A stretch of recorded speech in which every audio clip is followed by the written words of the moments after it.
6 p.m. Pakistan Standard Time. Assalamu alaikum. This is Radio Pakistan. The news read by Daman Zaman. The headlines. The Prime Minister says the government is encouraging exporters, investors and businessmen with diverse incentives. The Planning Minister has said the international financial institutions and rating agencies are citing Pakistan's economic transformation as a successful case study. The Finance Minister has expressed the government's commitment to advance structural reforms.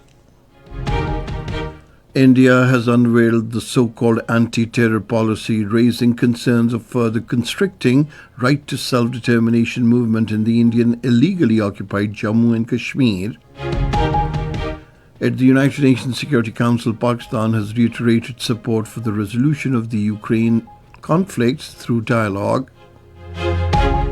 In the ICC Women's Championship, the match between Pakistan and South Africa is underway in Centurion. And now the news in detail. The Prime Minister Mohammad Shahbaz Sharif has said the government is encouraging the exporters, investors and businessmen with diverse incentives. He was addressing the inaugural session of Pakistan Governance Forum in Islamabad today. The Prime Minister reiterated that it is not the job of the government to do businesses, rather it had to facilitate the private sectors, exporters and investors and support their efforts in the productivity and growth. Shahbaz Sharif also stressed the need to reduce direct taxation in the upcoming budget to facilitate the business community. The Prime Minister emphasized the need to adopt whole-of-government approach to enhance exports. Shahbaz Sharif said in the power sector the price of power per unit had been slashed 9 rupees while the solar investment was protected. The Prime Minister also unveiled the Public Sector Development Programme data portal for transparent governance. Earlier addressing the forum, the Minister for Planning, Ehsan Iqbal, said the international financial institutions and rating agencies are citing Pakistan's economic transformation as a successful case study. He credited the current government with preventing national bankruptcy through significant governance and reforms. The minister emphasized that governance is a central pillar of the government's Udan Pakistan transformational agenda.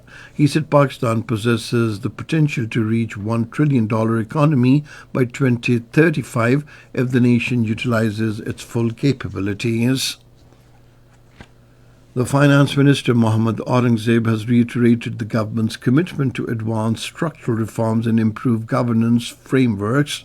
Talking to the country director of the World Bank for Pakistan, Bolorma Magabazar, in Islamabad today, the Finance Minister emphasized the importance of effective operationalization of the country partnership framework. He also stressed that the country partnership framework be operationalized in priority areas such as population management and climate change. The World Bank country director reaffirmed the bank's commitment to working closely with both the federal and the provincial stakeholders and further enhancing information sharing and collaboration. During the meeting, strengthening cooperation under the World Bank's country partnership framework and advancing the government's key reform priorities were also discussed. Regarding energy sector reforms and financial sustainability, both the sides agreed to continue technical level engagements to explore feasible solutions in line with Pakistan's reform agenda and fiscal framework.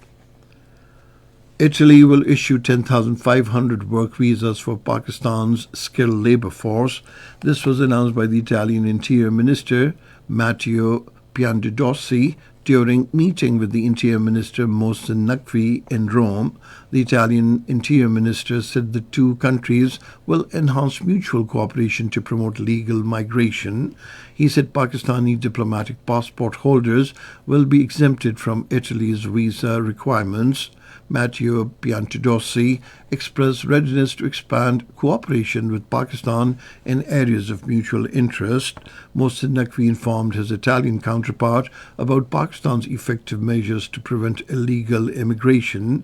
He said there has been significant reduction in illegal immigration due to strict surveillance at airports and sea borders.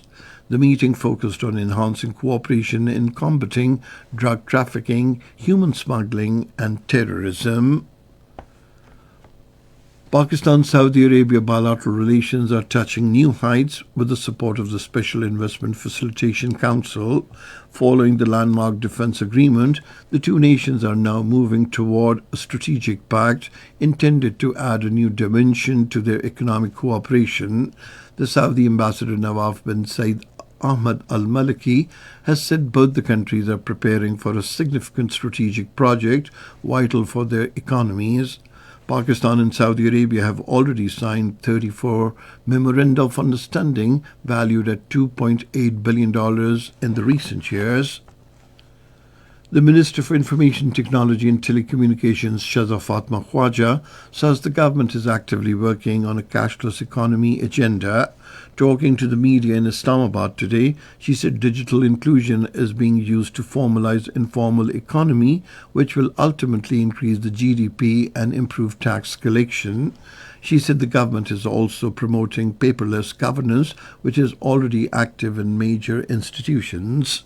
This is Radio Pakistan giving you the news.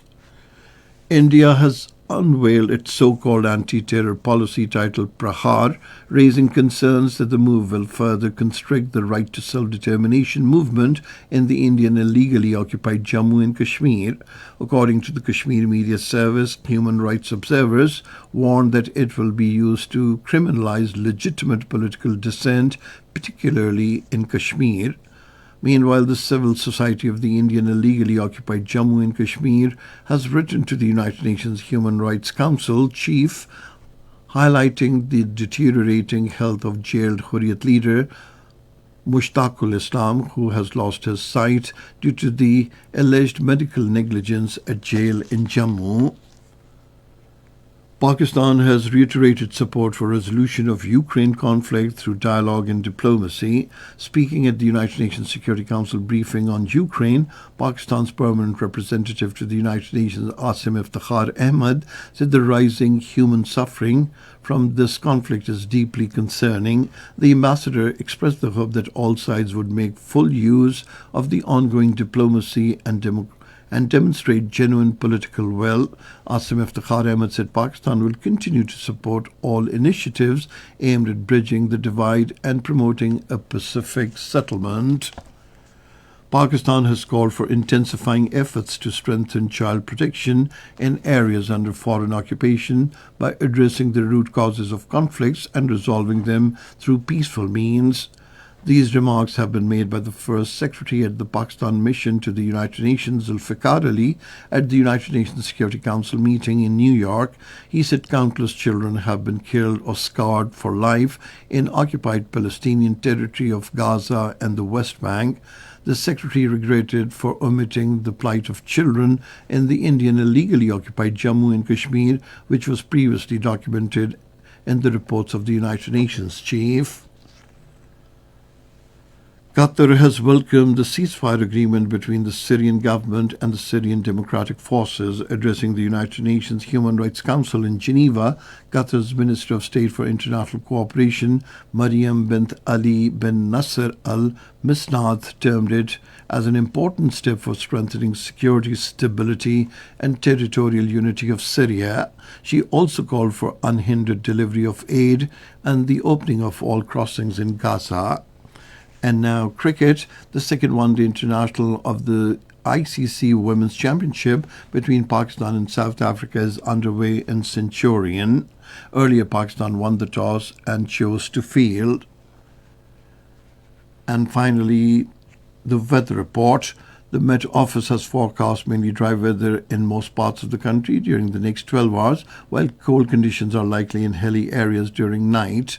However, day temperatures are likely to remain above normal. And that is the end of this news bulletin. For more news and analyses, log on to our website, radio.gov.pk, and you can also watch the live video streaming of our bulletins on the link facebook.com/Radio Pakistan News Official.